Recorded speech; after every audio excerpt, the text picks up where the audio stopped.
थे मगध सम्राट जरासंध। भीम और जरासंध में 18 दिनों तक हुआ था युद्ध। चक्रवर्ती बनने के लिए पार कर दी थी क्रूरता की सारी हदें। कंस वध के बाद जरासंध श्री कृष्ण को मानने लगे थे शत्रु। जरासंध के पास वरदान था कि वो मृत्यु के बाद पुनः जीवित भी हो सकते हैं। नमस्कार, मैं शिव प्रेरणा, आप देख रहे हैं एक न्यूज़ 24। आज हम आपको राजगीर लेकर आए हैं, जहां पर हम आपको दिखाने वाले हैं पुराने इतिहास से जुड़ी कुछ ऐसी चीज़ें जिसके बारे में शायद आप जानना पसंद करेंगे। जी हाँ, जिसका महत्व जो है वैदिक काल से है, इतिहास से है और महाभारत से है। सबसे बड़ी बात कि यहाँ पर हम आपको दिखाने लाए हैं जरासंध का अखाड़ा।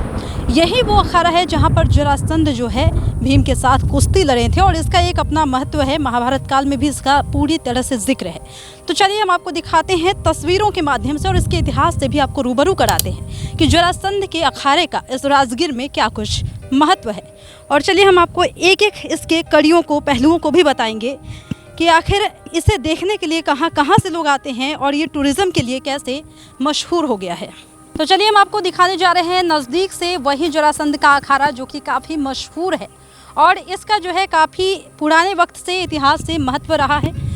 चलिए हम चढ़ रहे हैं ऊपर की तरफ, जहाँ पर हम आपको दिखाएंगे कि यही वह जगह है जहाँ पर जरासंध जो है मल्ल युद्ध किया करते थे। और ये जो जगह है इतिहास के पन्नों में दर्ज है। आपको अक्सर इसके बारे में पढ़ने को कहानियाँ मिलती होगी या फिर आप महाभारत जब भी देखते होंगे तो उसमें भी जरासंध के मल्ल युद्ध का जिक्र हुआ करता था।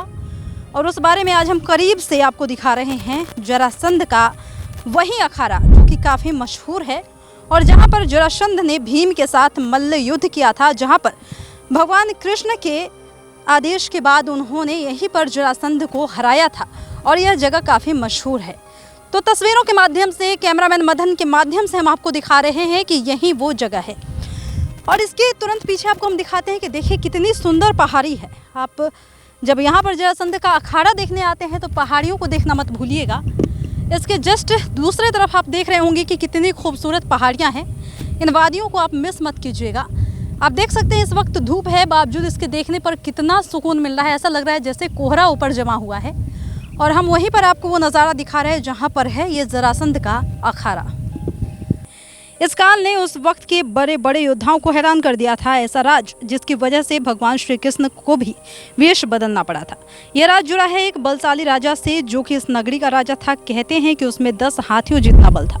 हम आपको उस बलशाली योद्धा के नगर में लेकर आए हैं जो कि मल्ल युद्ध का माहिर योद्धा था। उसे अपनी भुजाओं पर गुमान था। उसके बारे में कहा जाता है कि उसे कभी मारा नहीं जा सकता। उसके ताकत की गूंज उस वक्त चारों दिशाओं में फैली थी। हम राजगीर की उस जमीन पर है जिसका राजा बलशाली जरासंध था। इस जगह पर आज भले ही कुछ दीवारें और चट्टानें हैं, लेकिन यह निशान जरासंध की कहानी को कहने के लिए पर्याप्त है। महाभारत काल में मगध का चंद्रवंशी राजा जरासंध था, जिसकी राजधानी गिरिवज्र थी, जिसे आज राजगीर के नाम से भी जानते हैं। हम इस वक्त जिस जगह पर खड़े हैं यही वो अखाड़ा है जहाँ पर बलशाली जरासंध बड़े बड़े शूरवीरों को न केवल परास्त करता था बल्कि उन्हें मौत के घाट भी उतार देता था। जरासंध की कुश्ती का जो कौशल है दूर दूर तक मशहूर था और उसे कुश्ती का बहुत शौक था। वो इसी अखाड़े में कुश्ती का अभ्यास किया करता था और जरासंध के अखाड़े की कहानी बेहद दिलचस्प है और रहस्यों से भी भरी है। इस अखाड़े में जरासंध को हराना मुश्किल था।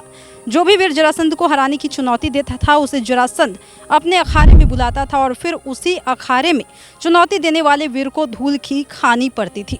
जरासंध वैसे तो खुद वीर था, लेकिन उस जमाने में तमाम बलशाली योद्धाओं के लिए जरासंध का अखाड़ा किसी रहस्य से कम न था। आखिर क्या वजह थी कि उस अखाड़े में जरासंध को हराना मुश्किल था? कोई कितना भी शूरवीर हो, लेकिन इस अखाड़े में उसे जरासंध से धूल खानी पड़ती थी। जरासंध के इस अखाड़े की एक खास बात है कि इस अखाड़े की मिट्टी दूधिया है। अब सवाल उठता है कि आखिर इसके इस रंग की वजह क्या है, तो इसके लिए आपको बहुत ज़्यादा पढ़ने की ज़रूरत होगी। हालांकि इस वक्त जहां पर हम मौजूद हैं आप देख सकते हैं कि ये वही जरासंध का अखाड़ा है जहां पर जरासंध जो है मल्ल युद्ध लड़ता था, क्योंकि वो मल्ल कलाओं में माहिर था। और ऐसा कहा जाता है कि इसका जो जुड़ाव है वैदिक काल से है, इतिहास से है। और इस अखाड़े में जरासंध मल्ल युद्ध का शौकीन होने की वजह से भीम से भी मल्ल युद्ध में यहाँ पर जो है उसका आयोजन किया गया था, जिसके बाद से ये जो जगह है राजगीर की काफ़ी मशहूर है।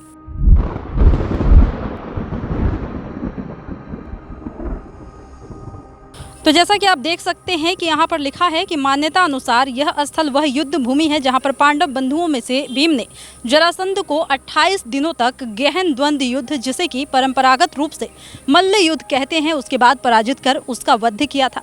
महाकाव्य महाभारत के अनुसार जरासंध बृहद्रथ का पुत्र था और एक असाधारण योद्धा एवं मगध साम्राज्य का अति शक्तिशाली शासक था। पत्थर की यह जो है चतुष्कोणीय संरचना, जिस पर एक तरफ बनी सीढ़ियों से पहुंचा जा सकता है, विशिष्ट रूप से नरम सफेद और प्रक्षलित मिट्टी से निर्मित है, जो कि आमतौर पर कुश्ती स्थल या फिर अखाड़े को परिलक्षित करती है। यानी कि ये जो आप बोर्ड है जो अभी अभी मैंने आपको पढ़कर सुनाया है, इस पर भी इस जगह के बारे में वृत्तांत से यहाँ पर बताया गया है और साथ ही ये भी बताया गया है कि इस जगह का महत्व क्यों है। तो जैसा कि आप सुन पा रहे थे कि इस वक्त हम मौजूद थे जरासंध के अखाड़े के पास, जहां पर राजगीर में इसका एक अपना महत्व है और हमने आपको वृतांत में बताया कि इस जगह का क्या महत्व है, इतिहास से महत्व है, वैदिक काल से महत्व है और आज भी जो यह जगह है टूरिज्म प्लेस बना हुआ है। फिलहाल इस वक्त की खबर में इतना ही, और भी ऐसे ही तमाम वीडियोज अपडेट्स के लिए बने रहिए हमारे साथ और देखते रहिए हमारा चैनल एक न्यूज़ 24। हमारे चैनल को लाइक कीजिए, सब्सक्राइब कीजिए, कमेंट कीजिए। हमारे वीडियोज पसंद आते हैं तो शेयर जरूर कीजिए। धन्यवाद।